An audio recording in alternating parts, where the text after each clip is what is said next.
जय महाकाल, जय गुरुदेव। वशीकरण मंत्र वो मंत्र होता है जिसके द्वारा किसी भी व्यक्ति को या किसी सभा को या किसी समुदाय को जिस मंत्र के द्वारा मोहित किया जा सकता है। वशीकरण मंत्र के द्वारा मांत्रिक किसी भी मनुष्य की मानसिक क्रियाओं पर प्रभाव डालकर उस मनुष्य को अपने वश में कर सकता है, अपने अधीन कर सकता है।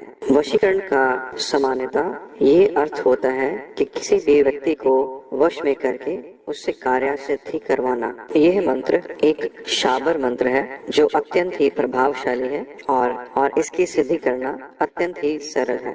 उर्वशी वशीकरण मंत्र का प्रयोग कोई भी साधक अपनी इच्छा पूर्ति के लिए कर सकता है। उर्वशी वशीकरण मंत्र से मांत्रिक किसी व्यक्ति विशेष को, राजा को या उच्च वर्ग के अधिकारियों को भी अपने अनुकूल कर सकता है। इस शाबर मंत्र का प्रयोग शत्रुओं पर भी किया जा सकता है, जिससे शत्रु अपनी शत्रुता का भाव खत्म कर साधक के साथ मित्रता कर लेता है। यह उर्वशी शाबर वशीकरण मंत्र अत्यंत शक्तिशाली मंत्र है और इस मंत्र को अपनाते ही सभी लोग साधक के वश में हो सकते हैं। अगर आप किसी से बहुत प्यार करते हैं और दूसरा व्यक्ति भी आपसे प्रेम करता है या आपकी शादी इच्छित व्यक्ति से नहीं हो रही है, तो ऐसे में आप उस लड़के या लड़की को शादी के लिए प्राप्त करने के लिए इस मंत्र का उपयोग कर सकते हैं। इस मंत्र का प्रयोग पति को नियंत्रण में रखने के लिए भी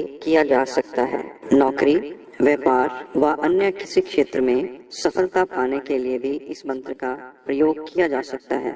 इस मंत्र के प्रयोग से मांत्रिक के संपर्क में आने वाले सभी लोग उससे खुश हो जाएंगे, मांत्रिक को सम्मान देंगे और मांत्रिक के अनुसार ही मन चाहा कार्य करेंगे। अगर कोई व्यक्ति या अधिकारी आपसे रूठ गया है और आपकी कई प्रयत्नों के पश्चात भी वह नहीं मान रहा है, तो आप इस उर्वशी वशीकरण मंत्र का प्रयोग करके उस व्यक्ति को अपने वश में कर सकते हैं और उससे मनो अनुकूल कार्य करवा सकते हैं। इस वशीकरण मंत्र को दो प्रकार से सिद्ध किया जा सकता है। साधक चाहे तो किसी ग्रहण काल में, सूर्य ग्रहण या चंद्र ग्रहण के अवसर पर किसी पवित्र नदी के पास अथवा किसी पवित्र वृक्ष के नीचे बैठकर ग्रहण काल के समय इस मंत्र का 1008 बार पवित्रता से जप करे।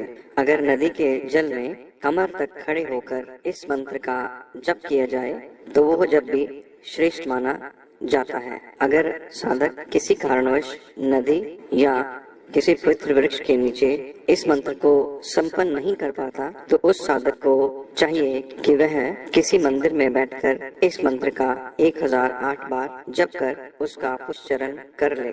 जप करने के पश्चात किसी शुभ समय में पवित्र अग्नि में खीर से 108 बार आहुति देने पर यह मंत्र सिद्ध हो जाता है और यह मंत्र अपने आप में समर्थ हो जाता है। मंत्र की सिद्धि मिलने के पश्चात साधक इस मंत्र से 108 बार किसी भी खाद्य वस्तु को अभिमंत्रित कर मन चाहे व्यक्ति को या इच्छित व्यक्ति को खिला दे, तो वह व्यक्ति साधक के मनो अनुकूल बन जाता है।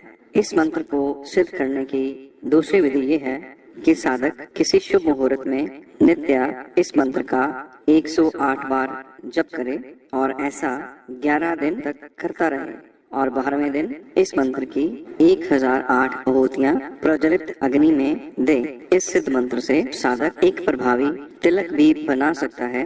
यह तिलक केसर, हल्दी और कुमकुम से गुलाब जल को मिश्रित कर बनाया जा सकता है। 1008 मंत्रों का जप कर उस तिलक को अभिमंत्रित कर ले। अब साधक किसी अधिकारी को वश में करना चाहे या किसी इच्छित कार्य को किसी सभा में करवाना चाहे, तो वह व्यक्ति उस तिलक को अपने माथे पर लगाकर उस सभा में या उस अधिकारी के सामने जाए, तो वह सभा या अधिकारी साधक के वशीभूत हो जाते हैं और उन पर सम्मोहन क्रिया का अद्भुत प्रभाव दिखाई देता है। ये मंत्र है: ओम नमो उर्वशी काम निगारी शुचि राजा प्रजा सब रहे प्यारी। अमुक को मंत्र पढ़ हृदय लगाऊं, उठती बैठती निज दासी बनाऊं। मेरे पर उसकी जान जाए, मसान बस न होवे, तो गुरु गोरखनाथ की आन। ओम नमो उर्वशी काम निगारी शुचि राजा प्रजा सब रहे प्यारी। अमुक को मंत्र पढ़ हृदय लगाऊं, उठती बैठती निज दासी बनाऊं। मेरे पर उसकी जान जाए, मसान बस न होवे, तो गुरु गोरखनाथ की आन। साधक मंत्र सिद्धि के पश्चात अमुक की जगह साधे व्यक्ति का नाम ले अथवा साध्य अधिकारी या सभा का नाम ले और अपना इच्छित कार्य इस मंत्र के द्वारा संपन्न करवाए। ये एक अनुभूत और परीक्षित प्रयोग है। मंत्र जप के लिए साधक प्राण प्रतिष्ठित सम्मोहन माला का उपयोग कर सकता है।